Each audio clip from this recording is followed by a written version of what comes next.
आज समूचे देश में किसानों की बात जोर शोर से की जा रही है। किसान आंदोलन पर हैं, जहां राजधानी दिल्ली में, वहीं पलामू जिला मुख्यालय मेदिनीनगर में भी किसान आंदोलन पर बैठे हुए हैं। गुप्तेश्वर सिंह के नेतृत्व में ये जो किसान हैं, इनकी मांगे 5 मांगे जो आप यहाँ के पोस्टर में भी देख सकते हैं। लेकिन इन मांगों से इतर एक बात गौर करने वाली है कि महज कुछ ही संख्या में यहाँ पर किसान बैठे हुए हैं और कहीं ना कहीं इनकी मांगों में आखिरकार ऐसा क्या है कि अब तक 9 दिनों के उपरांत भी कोई भी जिला प्रशासन हो या कोई भी ऐसा राजनीतिक दल जो इनसे हाल चाल भी जानने नहीं आया है। मसला क्या है आखिरकार हम समझते हैं पहले गुप्तेश्वर जी से। काफ़ी संख्या में मेमोरेंडम रखे हैं साहब, क्या मांगे हैं गुप्तेश्वर जी आपकी? मेरा 5 सूत्री मांग है और 5 सूत्री मांग को लेकर हम 26 फरवरी से सत्याग्रह पर बैठे हैं, जिसमें हमारा मांग है कि किसानों पर मैंने जो मुकदमा बिजली विभाग द्वारा किया गया, इस महामारी के समय में किसानों की तो ऐसी ही स्थिति खराब है और उस समय किसान के जो मैंने पुत्र हैं, वहाँ कोरोना चल रहा है, देश में कमाने भी नहीं जा रहे हैं और बिजली विभाग द्वारा परेशान करके उनके ऊपर मुकदमा किया जा रहा है। और पूर्व में आप देखे होंगे, अगर आप पलामू से हैं तो ये देखे होंगे कि पूर्व में जो बिजली मिलता था 1 घंटा 2 घंटा, कभी 8 दिन, कभी 15 दिन भी नहीं मिलता था। जब हटिया ग्रिड और भागोडी ग्रिड से जुटा तो पलामू को बिजली संपूर्ण मिलना शुरू हुआ है। हम ही नहीं कह रहे कि ये बिल किसान नहीं देगा। अरे किसान को क्या सरकार माफ़ करेगी? किसान तो खुद सरकार को माफ़ करता है, हर चीज़ माफ़ करता है। लेकिन मुझे यह अफसोस है, आप ही जानते हैं कि रेहला में आज कई वर्षों से पानी की किल्लत है, जल ही जीवन है। क्या रेहला के लोग किसान नहीं हैं? वहाँ जनप्रतिनिधि नहीं है? जब विधानसभा और जब लोकसभा किसके लिए बनाया गया कि विधायक यहाँ चुने जाएंगे, यहाँ का समस्या अपने राज्य में रखेंगे और सांसद जो हैं वे अपने दिल्ली लोकसभा में रखेंगे। लेकिन हम तो देख रहे हैं कि आज तक ये समस्या का निदान, ये कौन सा बड़ा भारी चीज़ है कि हमारे लोकतंत्र में ऐसे लोगों को पानी भी देने का काम नहीं किया गया। बड़ा भारी बात तो नहीं है, और बड़ा भारी बात कैसे होगा जबकि मंशा रहेगी तब ना। आज़ादी के 70 दशक के बाद बहुत सारे बड़े बड़े वादे केंद्र की सरकार में बैठे भाजपा नेता लोग किया करते हैं, लेकिन उनके नहीं। अब तो राज्य में जेएमएम की गठबंधन की सरकार हो गई। अब यहाँ भी अलग अलग बातें कहेंगे और कहेंगे कि किसानों को हम ऋण माफ़ी कर रहे हैं और ऐसे तमाम। हम गौर करने ये रहे हैं कि गुप्तेश्वर सिंह रहने वाले रतनाग के हैं, पांटू। ये तो बिल्कुल नक्सल प्रभावित इलाका है। वहाँ पर किसान खेती, क्या आप लोग का वही एक जीविका उपार्जन का काम है? जीविका उपार्जन का तो खेती ही काम है, दूसरा और कोई काम नहीं है। और खेती से ही अगर आज बांकी नदी बाघा माड़ा बांध बना जाए, जबकि पूर्व सर्वे भी उस पर कराया गया, जो दाएं बाएं बांकी करके जो नगर में बांकी बांध दिया गया और यह बांकी सर्वे हुआ था, लेकिन उस दिन की क्या परिस्थिति है हम ही नहीं बता सकते हैं। लेकिन आज भी यह देखा जाए कि बांकी बांध निर्माण हो जाने से पांडू, उटारी और सतबहिनी के इलाके जो हैं वो सब सिंचित हो जाएंगे। आज भी हम उस बांध बनाने से पंजाब हरियाणा के तरह हरित क्रांति होगा।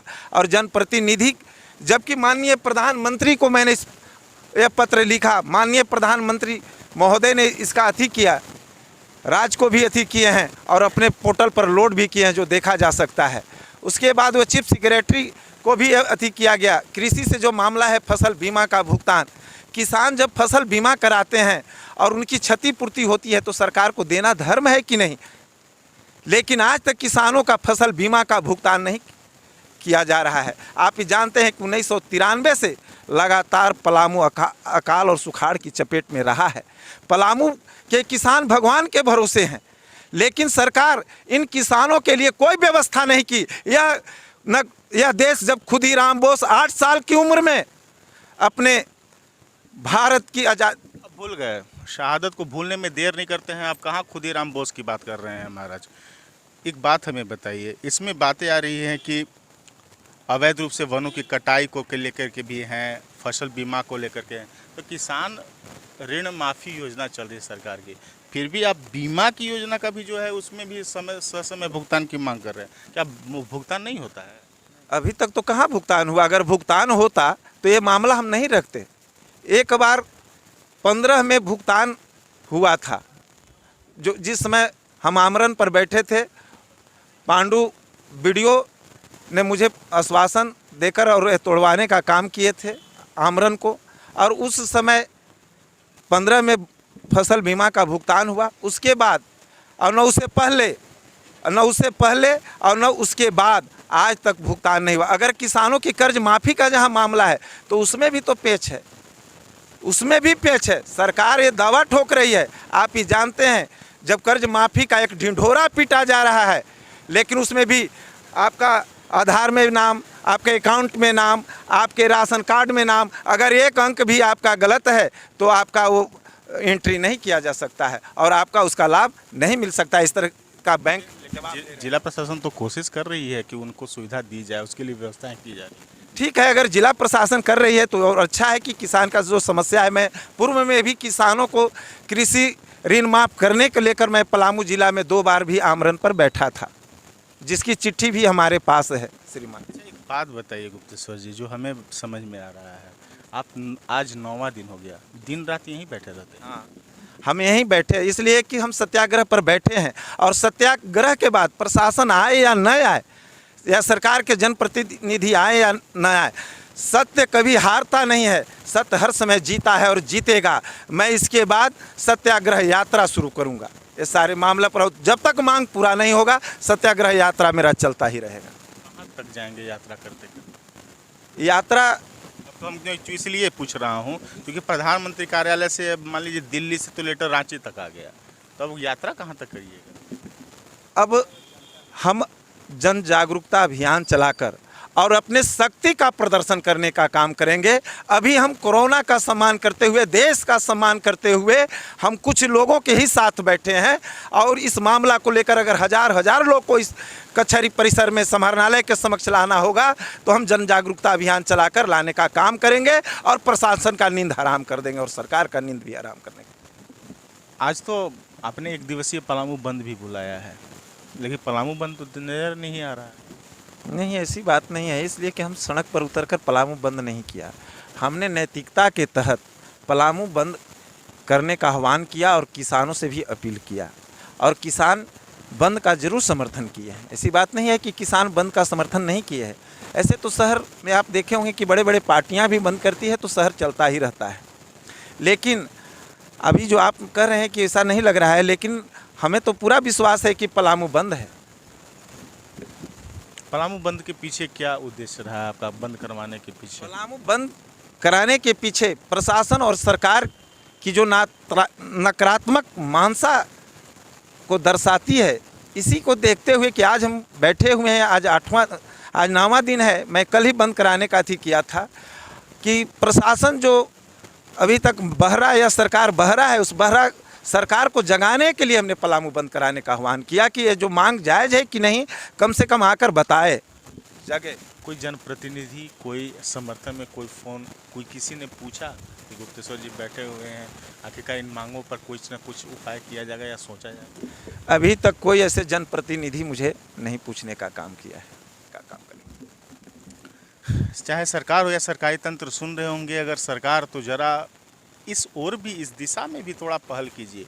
9 दिन से कोई शख्स पलामू जिला मुख्यालय में समाहरणालय के सामने बैठा हुआ है आमरण अनशन पे, और किसी के कानों पे जू तक नहीं रेंग रही है। ये कैसी विडंबना है, ये कैसा वक्त है, ये समझ पाना हम पत्रकारों की बस की बात नहीं है। लेकिन इससे इतर अगर हम समझना चाहें तो गुप्तेश्वर जी, हमेशा हमने पहले भी आपको अनशन करते हुए देखा है, कितना लोग दिलचस्पी दिखाते हैं कि आखिरकार कौन शख्स है, क्यों अकेले बैठा हुआ है, 2-4 बुजुर्गों के साथ, कुछ 2-4 युवाओं के साथ क्यों बैठा, कोई पूछता है, कोई क्या लोग सोचते हैं, क्या आकलन करते हैं? देखिए, सोचने वाला कुछ भी सोचे, लेकिन हमें समाज सेवा करने की भावना है। और लड़ाई में आप ही देखे होंगे कि कौरव कितने थे और पांडव कितने थे। पांडव मात्र 5 ही थे, लेकिन जीत कौरव को नहीं, पांडव की ही हुई थी। तो इसकी परवाह कर मैं कभी नहीं करता हूँ। अभी तो कुछ लोग देखते होंगे कि यहाँ गुजरते तो क्या सोचते हो, क्या लगता है आपको? कोई बातें ऐसी सुनने में आती हैं? कि अकेले बैठते हैं, नहीं लगता है कि कुछ ज़्यादा भीड़ भाड़ लाव लश्कर लाते तो शायद ज़्यादा सुने जाती? देखिए, मैं अकेले बैठता हूँ तो भाड़े पर आदमी नहीं लेकर बैठता हूँ, और आज के लोग भी हैं कि गाड़ी भी देते हैं, उनका पूरा खर्चा बर्चा भी देते हैं, ऐसा आप देख भी रहे होंगे। लेकिन हम ये जानते हैं कि सच्चाई की लड़ाई में हमें बहुत बड़ी फौज की ज़रूरी भी नहीं है।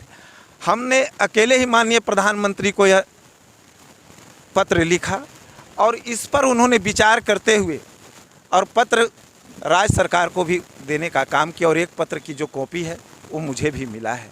ये सारे मामले प्रधानमंत्री पोर्टल पर लोड है, लेकिन आज तक ये विभाग किसी भी तरह का धरातल पर कार्य उतारने का काम नहीं किया। तो मैं इसीलिए अकेले, और कुछ लोग जो मेरे साथ होते हैं, मैं उनको नहीं कहता कि तुम हमारे साथ आप चलिए, हमको ये लड़ाई लड़ना है, इसलिए कि लड़ाई लड़ने की बात आती है तो ये भी तो ध्यान में आता होगा कि क्या परिवार के लोग या साथी संगत के लोग नहीं कहते हैं कि गुप्तेश्वर जी क्या कर रहे हैं, साथ मिलता है? देखिए, एक बात तो निश्चित है कि हमारा अपना मत यहाँ आ रहा है कि आप एक बार, एक कथा है कि एक चिड़िया आग लगा था, एक चिड़िया अपने चूंच से उस आग को बुझाने का काम कर रही थी, तो कुछ लोग उसे देखकर हंस भी रहे थे।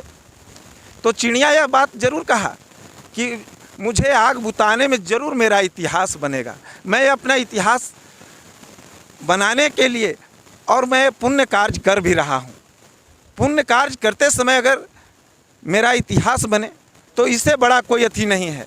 अगर आज मैं भी चाहूँ तो और चंद नेताओं के तरह मैं भी अपना स्वार्थ में कुछ मामला निकाल कर और हम भी कमाना खाना शुरू कर दें, लेकिन आज हम गृहस्थी करते हैं और खेती बाड़ी करते हुए और यह समय निकालते हैं कि हमें ज़िले की सेवा या देश के सेवा करने का, अगर जिस दिन मुझे मौका मिले मैं देश का सेवा निस्वार्थ भाव से करता रहूँगा। मैं परमात्मा से यही मांगता हूँ।